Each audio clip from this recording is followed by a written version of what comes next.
इंदापूरमध्ये हर्षवर्धन पाटील यांचं राजकीय वजन आहे। आता कृषी मंत्री दत्ता भरणे देखील इंदापूरचेच, मात्र तरीही शहराचा म्हणावा तसा विकास झाला नसल्याचं स्थानिकांचं म्हणणं आहे। इंदापूर शहरामध्ये अनेक समस्या आहेत, निवडणूक आली की केवळ आश्वासन दिलं जातं असं स्थानिकांचं म्हणणं आहे।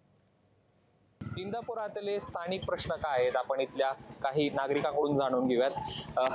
काका, या ठिकाणी जे आहेत ते इंदापूरची निवडणूक आहे, काय महत्त्वाचे मुद्दे वाटतात तुम्हाला या निवडणुकीच्या पार्श्वभूमीवर? पहिला मुद्दा म्हणजे मी सर्वसामान्य माणूस, बरोबर, राजकारण नाही ही आपलं पेशा नाहीये किंवा आपण राजकीय नाही, बरोबर, आणि कुठल्या पार्टीचा मनुष्य तुमच्या समोर बोलतोय मशीन नाही, तुम्ही एक चान्स दिला। सर्वसामान्य माणूसच म्हणून आम्ही विचारतोय की नेमके काय मुद्दे आहेत या निवडणुकीचे, काय अडचणी जाणवतात? अडचणी अशी अडचण आमच्या गावाची, आमचं गाव म्हणजे इंदापूर तालुका म्हणून ओळखला जातो, पण आमच्या शहरात अशी परिस्थिती झाली की बाहेरच्या जर कोण महिला बहिणी ह्यांना जर बाथरूम लागलं तर त्याची सोय नाही। दुसरी गोष्ट, जेंट्सची कुठली बाथरूमची व्यवस्था नाही इंदापूर शहरात। इंदापूरचे सध्याला बदल तर जे काय गटारे वगैरे असतील, ड्रॉकेज असतील किंवा काय अजून असतील तर ते सगळे दूर झाले पाहिजेत।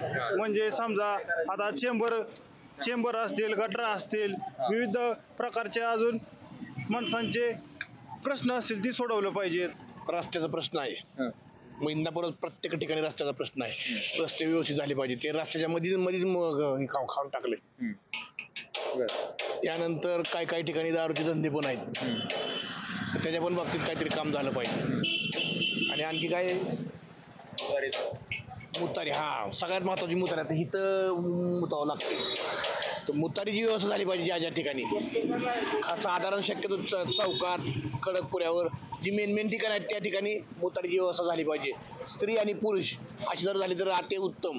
गावातलं रस्ता मोठं व्हायला पाहिजे आणि बागेचं जे काम आहे का नाही ते खरं पूर्ण व्हायला पाहिजे। खरं तर इंदापूर जर शहर बघितलं ना तर बाहेरचा परिसर चांगला वाटतो, मात्र आतला परिसर एवढा विकसित काय कारण असते? लक्षच नसेल ना, बाहेर जसं डेव्हलप होतं तसं आत नाही होत। म्हणजे रस्त्याचं फक्त चांगलं दिसते, रस्त्याच्या बाहेर फक्त चकाचक आहे, आतमध्ये नाही।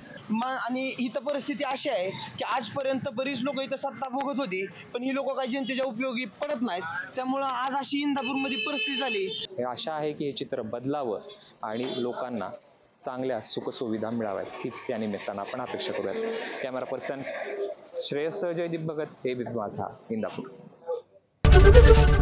एबीपी माझा, उघडा डोळे बघा नीट।